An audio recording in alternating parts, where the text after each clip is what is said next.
Hello guys, ഇന്ന് നമുക്ക് കുറച്ച് പ്രോൺസ് കിട്ടിയിട്ടുണ്ട്. അപ്പം നമുക്ക് വെറൈറ്റി ആയിട്ട് പ്രോൺസ് നിർമ്മാണം ഉണ്ടാക്കിയാലോ. അതിന് നമുക്ക് ആദ്യം ഒരു മസാല സെറ്റ് ചെയ്തെടുക്കണമേ. അപ്പോൾ അതിനായിട്ട് മിക്സിയുടെ ജാറിലോട്ട് കുറച്ച് മല്ലിയിലയും പിന്നെ ചെറിയ ഉള്ളിയാണ് ഇട്ട് കൊടുക്കുന്നത്. പിന്നെ ഒരു ചെറിയ കഷ്ണം ഇഞ്ചിയും പിന്നെ പച്ചമുളക്, അത് നമ്മുടെ എരിക്ക് ആവശ്യമുള്ള പച്ചമുളക്, പിന്നെ കുറച്ച് വെളുത്തുള്ളിയുമാണ് ഇട്ട് കൊടുക്കുന്നത്. പിന്നെ നമ്മളത് പൊടിയായിട്ട് ആഡ് ചെയ്യുന്നത് ഒരു സ്പൂൺ മല്ലിപ്പൊടിയും പിന്നെ ഒരു സ്പൂൺ തന്നെ മുളക് പൊടിയും പിന്നെ 1/4 ടീസ്പൂണ് മഞ്ഞൾപ്പൊടിയും പിന്നെ 1/4 ടീസ്പൂൺ ഗരം മസാലപ്പൊടിയും പിന്നെ ആവശ്യത്തിന് ഉപ്പും ഇട്ട് നല്ലോണം മിക്സിയിൽ അടിച്ചെടുക്കണം. വിനാഗിരി ഉണ്ടെങ്കിൽ ഒരു സ്പൂൺ ചേർക്കുന്നത് നല്ലതാണ്, പക്ഷേ എൻ്റെ കയ്യിൽ ഇല്ലായിരുന്നു, അതുകൊണ്ട് ഞാൻ ഇത്രയും ഐറ്റംസ് വെച്ച് അടിച്ചെടുത്തിട്ടുണ്ട്.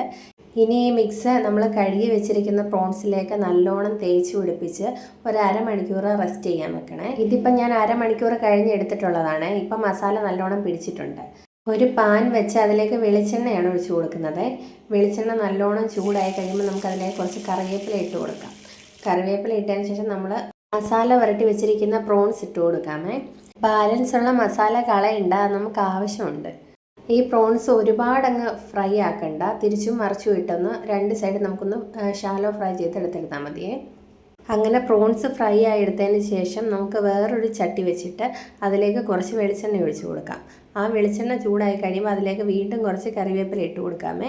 അതിനുശേഷം ആ ബാലൻസ് വന്ന മസാലയാണ് ഞാൻ ഇട്ട് കൊടുക്കുന്നത്. ആ മസാലയൊന്ന് ചൂടായി വരുമ്പോഴത്തേക്ക് നമ്മൾ ആ ഫ്രൈ ചെയ്ത് വെച്ചിരിക്കുന്ന കൊഞ്ചിട്ട് കൊടുക്കാം. ആ ഗ്രേവി കുറച്ച് നല്ലോണം പറ്റി വരുമ്പോൾ നമുക്കതിലേക്ക് പിന്നെ ലാസ്റ്റ് ചേർക്കുന്നതാണ് തേങ്ങാപ്പാലും കൂടെ ഒഴിച്ച് മിക്സ് ചെയ്തെടുക്കുമ്പോഴത്തേക്ക് നമ്മുടെ പ്രോൺസ് നിർമ്മാണം ഇവിടെ റെഡിയാകും.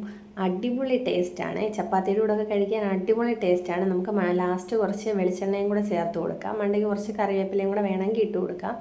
നിങ്ങൾക്ക് ചപ്പാത്തിയുടെ കൂടെ ചോറിൻ്റെ കൂടെ എങ്ങനെ വേണമെങ്കിലും കഴിക്കാം. അടിപൊളി ടേസ്റ്റാണ്. എല്ലാവരും ഇപ്പോൾ ട്രൈ ചെയ്ത് നോക്കണം. അപ്പോൾ ഇന്നത്തെ വീഡിയോ ഇത്രയേ ഉള്ളൂ. Bye bye.